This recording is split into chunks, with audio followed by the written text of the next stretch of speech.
Hello, welcome to week 3 and lecture 11.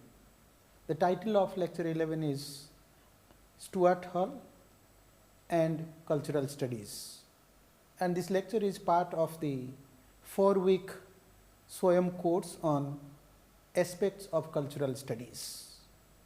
In this lecture 11, we will discuss Stuart Hall and his significant contributions to the formation of cultural studies. Particularly, we will discuss the concept of encoding and decoding, the idea of circuit of culture, and also the idea of or the concept of articulation theory as propounded by Stuart Hall. Besides Hogarth, Richard Hogarth, Raymond Williams and E. P. Thompson, whom we discussed in our previous lecture in the previous week, we have another very significant, very prominent theorist of the Birmingham Center for Contemporary Cultural Studies, and he is Stuart Hall. Stuart Hall, in his essays, particularly in his 1990 essay called Cultural Studies and the Crisis in Humanities, and the 1992 essay called Cultural Studies and its Theoretical Legacies, as well as his other essays and books like Representations. In all these works, Stuart Hall has significantly contributed to the understanding of cultural studies, particularly the constituent components, the natures, the objectives of cultural studies. As I have already shared with you, in today's lecture, we will particularly deal with his idea of encoding and decoding circuit of culture, as well as his articulation theory, to understand the better nature and objectives of cultural studies. You see, often we are mistaken by cultural studies, particularly with reference to cultural studies as an approach. Sometimes we think cultural studies itself is a discipline or a specified subject or area, and sometimes we criticize that cultural studies does not have any specific methodology, prescribed rules or principles. Often we also think that cultural studies can be anything, you can work on anything because you have liberty there, you are free there, and we are told that cultural studies scholars, researchers are free floating intellectuals. Now, these ideas or these public perceptions of cultural studies, both in Britain, America and in other parts of the world, even in our own country, these are also addressed by Stuart Hall. So, we will deal or we will discuss how Stuart Hall clarifies these public perceptions of cultural studies being anything or having no methodology or probably being a strict, well-defined subject or discipline like the traditional disciplines. This is what he does in the essays, particularly in the 1992 essay called Cultural Studies and its Theoretical Legacies. And understanding of Stuart Hall would also clear so many doubts in us in order to make us to better understand cultural studies and also translate our understanding of the nature and the objective of cultural studies into our own formulation of research areas, research topic on our own in the universities or colleges or as independent scholars. So, I will take you to the slide so that you can better read and also note down the key concepts and their analysis as Stuart Hall does for your better understanding. So, I will take you to the slide therefore. So, as you can see on your screen,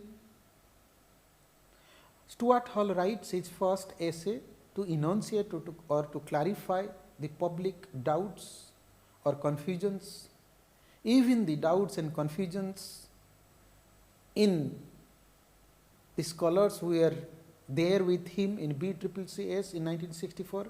So, he writes this essay called The Emergence of Cultural Studies and the Crisis of Humanities in the year 1990, but in 1992 essay which is called Cultural Studies and its Theoretical Legacies, he clarifies more clarification of the public perceptions or the doubts or the confusions regarding the nature and the purposes of cultural studies. And therefore, he clarifies, as you can read, he says, although cultural studies as a project is open ended, as we have spoken in other lectures in the previous weeks, although it is open ended, it cannot be simply pluralist in that way. And he says, cultural studies refuses to be a master discourse or a meta discourse of any kind. And Stuart Hall was basically writing this point to let us know it does not want to appear or to dominate or to assert itself as a traditional area of studies or subject having boundaries or strict rules, regulations. Cultural studies is open ended and it is discursive in nature, but never claims to be master discourses, having a subject mastery or hegemony or distinctness from other subjects. And then he says, it is a project that is always open to that which it does not yet know, to that which it cannot yet name. So, there is always something uncanny, something strange, something novel, something unexplored in the cultural studies, as far as the subjects of studies for cultural studies are concerned. So, therefore, unknown subjects, unknown areas can be part of the cultural studies, but he says it does have some will to connect, but it does have some will to connect. Obviously, this connect means connecting with other disciplines while being different from other disciplines, traditional disciplines, yet cultural studies is related to other subjects. That is why you have interdisciplinarity, or you have multidisciplinarity, or you have transdisciplinarity. All these three can be attributed to the nature of cultural studies. It is new, yet it is connected with other subjects. And cultural studies does have some stake. Otherwise, the traditional experts would say, like for example, sociologists or economists, that Richard Hogarth's book cannot be called sociology. It is not sociology, what the sociologists would do. Or let us say, W.B. Yeats writing about the Irish famine in 1848, particularly in his text called the Countess Kathleen, cannot be interpreted from the perspective of hunger, poverty or economy. As opposed to that, Stuart Hall is telling cultural studies is not just anything, or it is not irresponsible.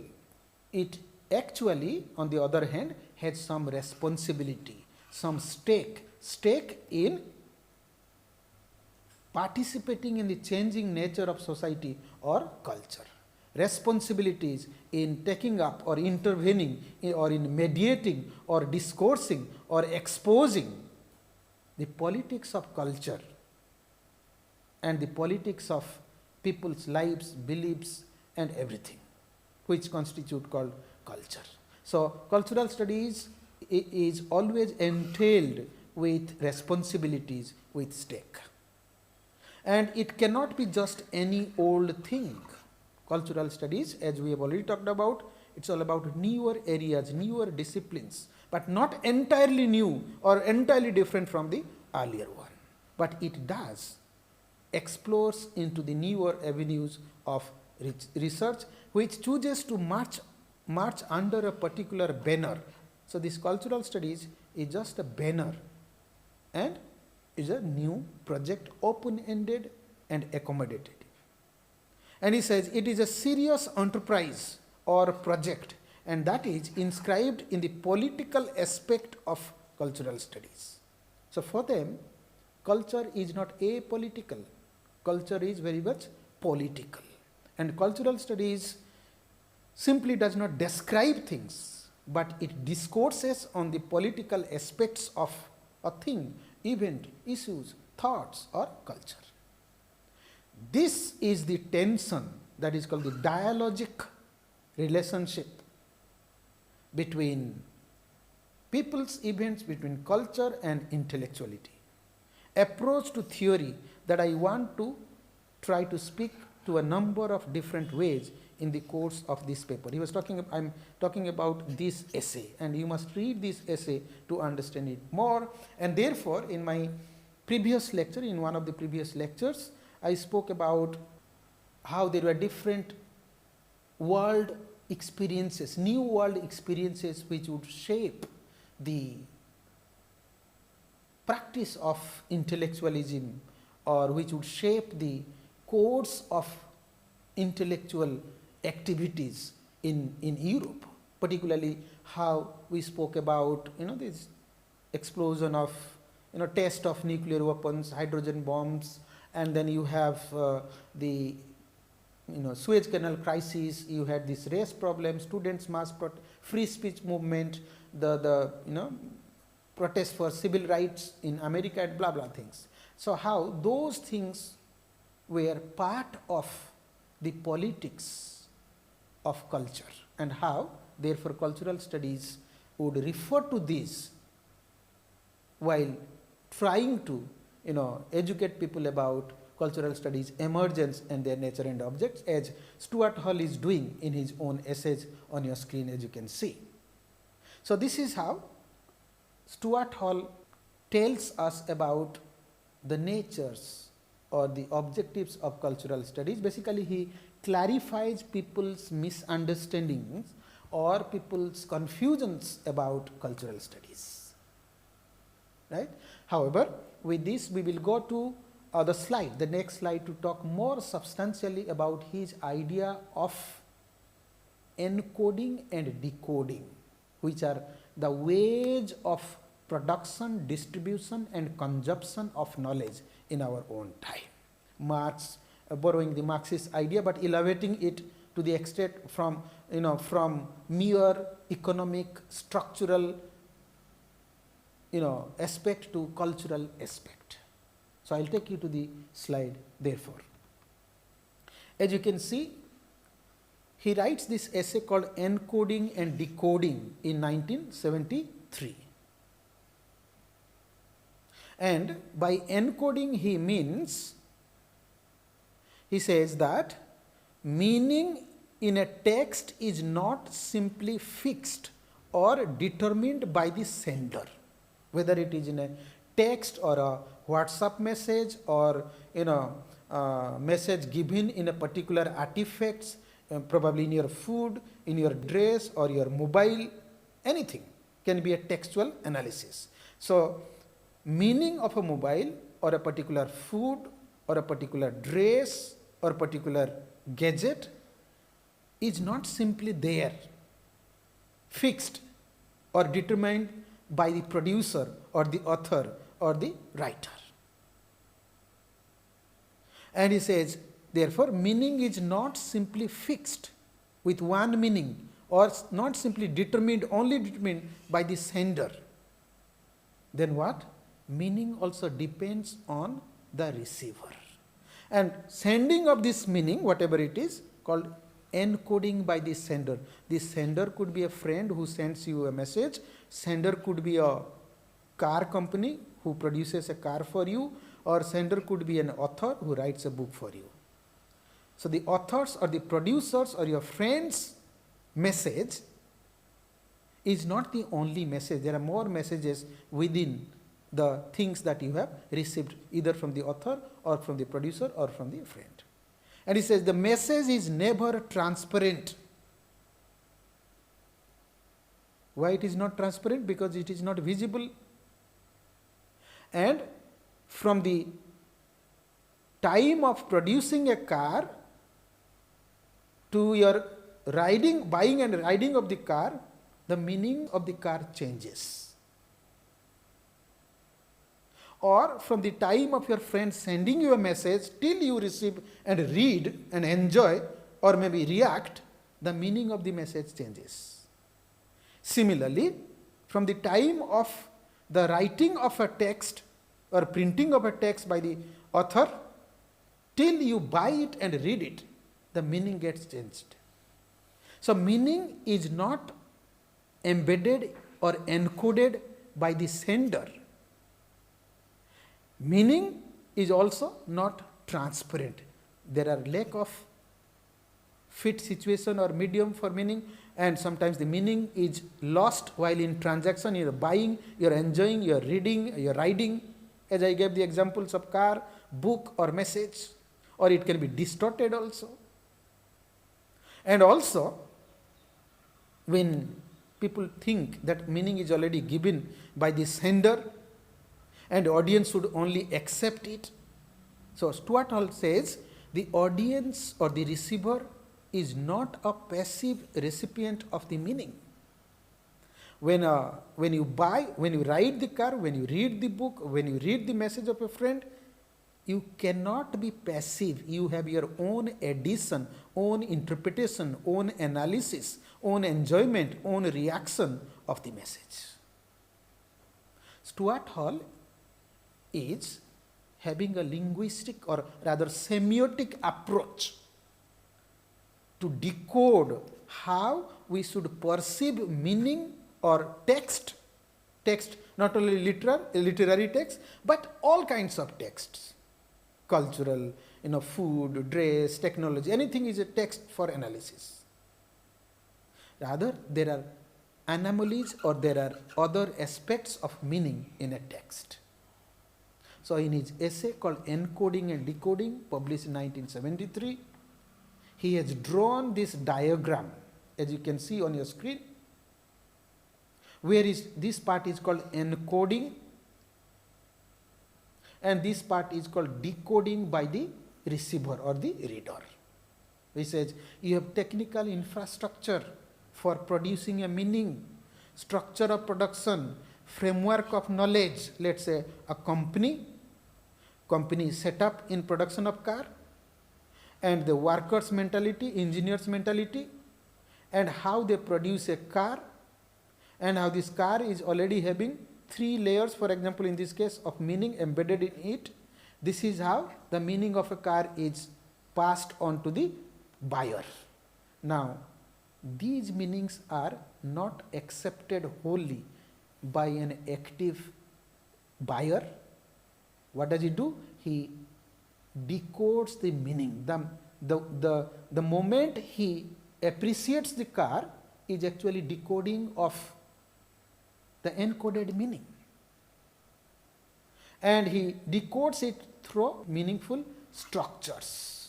And what he decodes? He decodes frameworks of knowledge, whatever was there with the company. He decodes structures of production, how the company has produced, and he decodes technical infrastructure, how the company is rich or poor or advanced.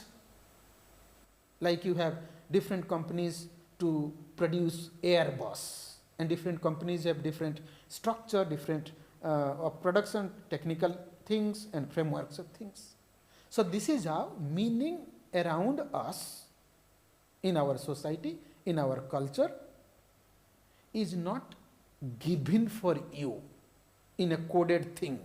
It is given to be decoded by you, not to decode only whatever is there, as he says, even to decode more. And your decoding of meaning again, your responses again are received by the company, whether our car is comfortable, whether you like the color, like the shape, public opinion through advertisements. And your decoding again helps in encoding the meaning. So next time, after getting information, responses, feedbacks from the buyers, the company produces a newer kind of car.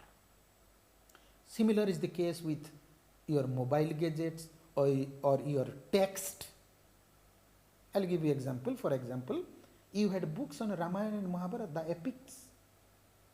But now also you have so many books, popular books, fictions on Ramayana and Mahabharata. So that's how the earlier given meaning of Ramayana and Mahabharata is decoded and modified by the new readers, and the new readings by the new readers like you, young generation, again influence the rewriting of the Ramayana.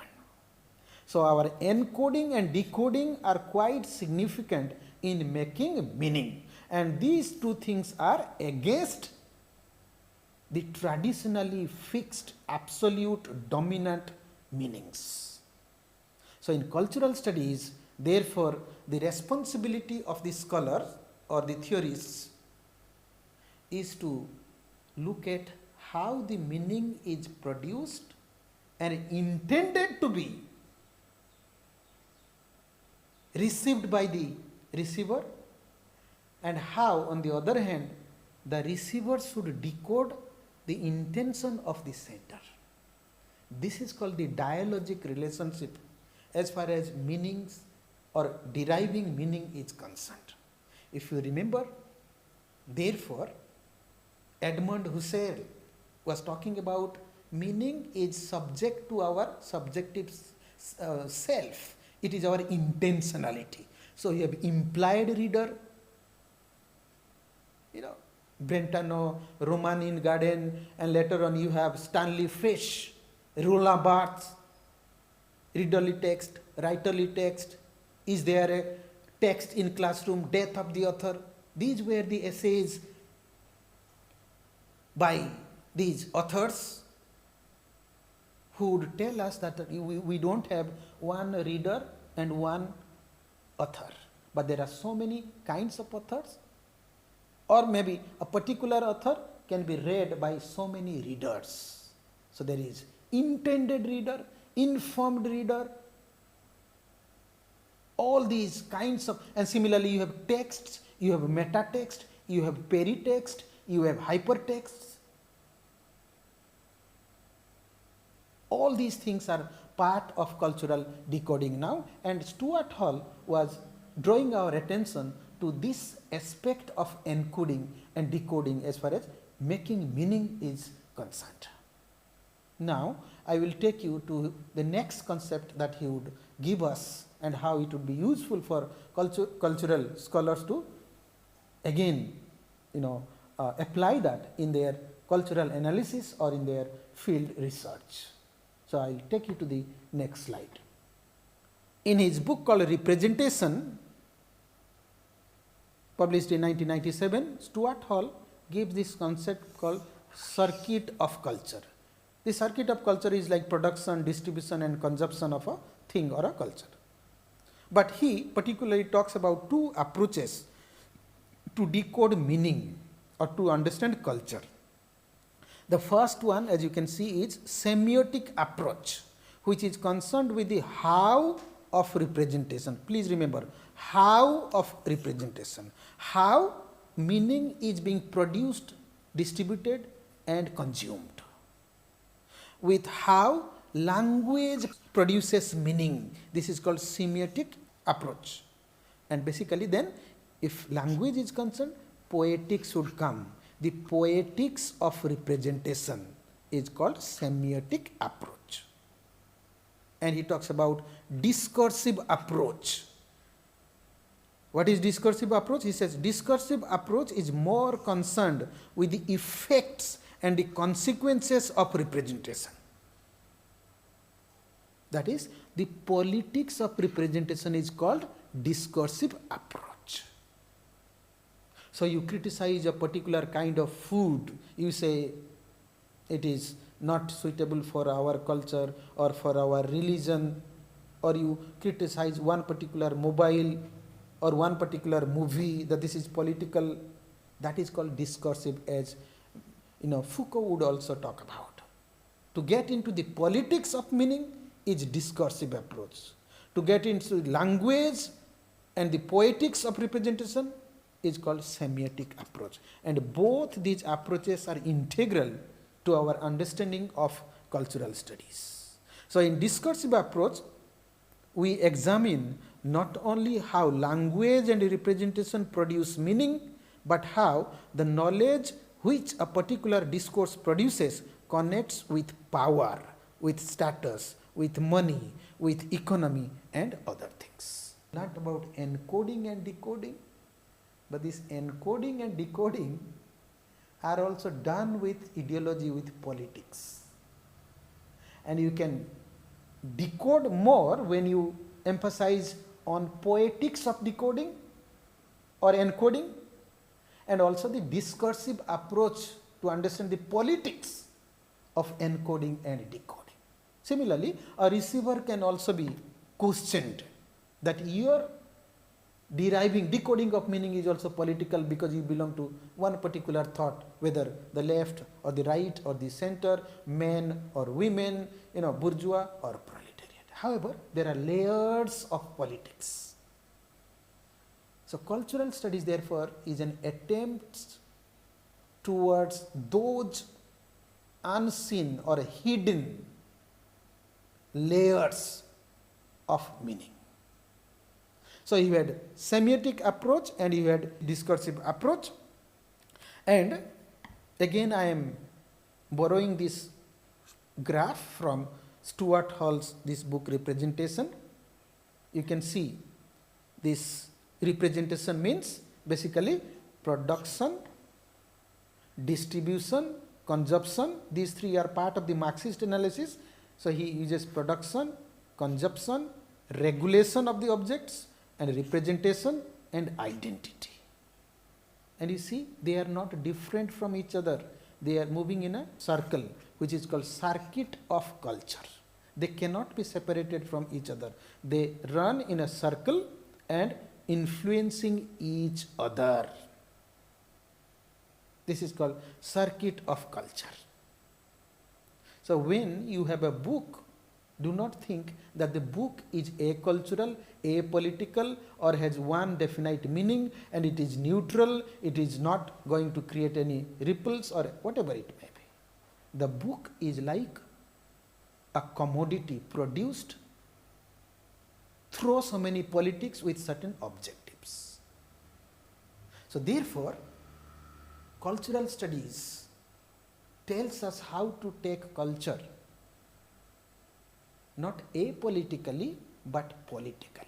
So it is the politics of culture which is the crux of cultural studies. Against the traditional view that culture is something beautiful, aesthetic, neutral and trivial also. So against that aesthetic, apolitical, neutral idea of culture, you have a radical discussion, discourses, treatment, analysis, radical analysis of culture. This is the difference between culture prior to cultural studies and culture from or since the cultural studies in 1964. That is the difference. Otherwise, Shakespeare was more cultural. Nobody can be, more cultural than him. He did talk about politics of culture, but our interpretation of his dramas or plays were apolitical, were aesthetic, were neutral. And Stuart Hall therefore exposes us to this politics of culture through encoding and decoding as well as through the circuit of culture. And remember, more than Karl Marx or the Marxian idea of production, distribution and consumption, you have so many other things as you can see on your screen. Please look at your screen. He is talking about regulation, representation and identity. Now, let me take you to another graph. If you are from literature background, the text therefore is the representation itself. Reading is consumption of meaning. Production of the text is construction of the text.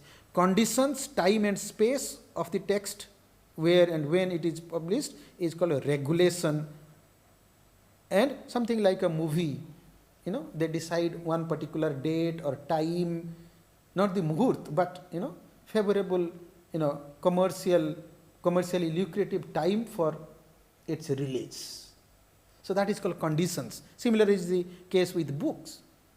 Lived cultures is social culture, relations and identity. Relations are relationship between, for example, you and the producer and the market, or the author and the readers, and all those things. So every text therefore creates some kind of relations. So the meaning is therefore contingent to production, consumption, regulation, representation, identity. And obviously there can be something more than Stuart Hall speaks about. So this is how then Stuart Hall contributes to the understanding of cultural studies. This is how he decodes how we should look at culture from a fresh perspective, radical perspective, when we are doing with cultural studies. Now, I will take you to the next slide, where we will talk about his articulation theory. Obviously, in the previous lecture, I spoke about the Natopolitan scholars or the Natopolitan intellectuals or Natopolitanism, basically scholars and intellectuals who were, who withdrew themselves from the affairs of the world, thinking that they were the affairs, the problems, events were unbearable, cannot be explained or described, and who were also, interested to withdraw themselves from that, framework of old Marxism, because they were frustrated or dissatisfied with the older schema of Marxism. But nevertheless, these were the scholars who would be called the Natopolitan scholars. Natopolitan scholars were silent on the world affairs, as E.P. Thompson talks about, and as I have mentioned in my previous lecture. Stuart Hall comes up with a theory called articulation theory. To put it in a simple way, he says, instead of being silent on things, we should rather speak about. Even your speaking out is half truth or not truth at all, yet you should speak about.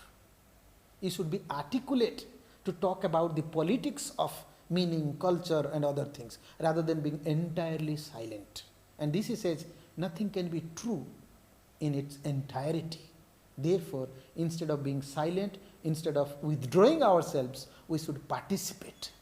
We should be organic to the cultural environment or conditions, rather than detaching ourselves. So, I will take you to the slide and we will discuss what he says about articulation theory. So, articulation theory, Stuart Hall talks about in his essay called Epilogue, Through the Prism of an Intellectual Life. Obviously, this is a reprint. So, he says, I do not think it is a requirement of intellectuals to speak a kind of truth. He says, I do not want you to be truthful as from a philosophical perspective, with truth as with capital letter. Maybe not truth with a capital T, but anyway you should speak out with some kind of truth. And he said the best truth that they know or they can discover, they stands for the intellectuals, in this case the organic intellectuals. The best truth that the scholars know or intellectuals know or they can discover, but to speak that truth to power, to decode the politics of the truth. And he says then articulation theory is to take responsibility. You don't write, you don't speak irresponsibly, but you take the affairs to be responsible, with responsibility, which can be unpleasant for others or is no recipe for success, for your own success. If you think if I speak about it, I may fail, I may be avenged upon, people may not like it, but yet the responsibility of an intellectual is to speak, even though it is not truth entirely, or even though it is against his own success or progress. So, take responsibility for having spoken it, if you have spoken it. And to take responsibility of for speaking it to wider groups of people than are simply involved in the professional life of ideas. My dear students, he says, this is where an intellectual should not address or speak about politics to his or her students in the classrooms or in well-defined institutions, but they should speak to wider groups. More and more people should be, aware, educated about the politics of culture. And this is where is the seed of organic intellectualism, is rooted. And he says, to speak it beyond the confines of the academy should be the responsibility, and not the political responsibility or professional responsibility, but it should be an ethical responsibility for intellectuals to move beyond the boundaries of universities, colleges, or beyond the four walls of the classroom and connect themselves, be organic with the wider groups and society, and to speak about the public affairs. To speak it, however, in its full complexity. This complexity is what is called encoding or decoding, or what is called the circuit of culture.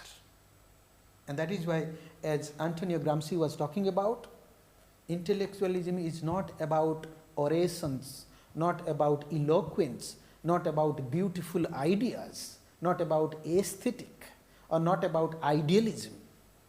The true intellectualism lies in the organic intellectualism, wherein the intellectuals would combine mental, cognitive power with physical power, and who would divorce the boundaries or the four classrooms and marry the public.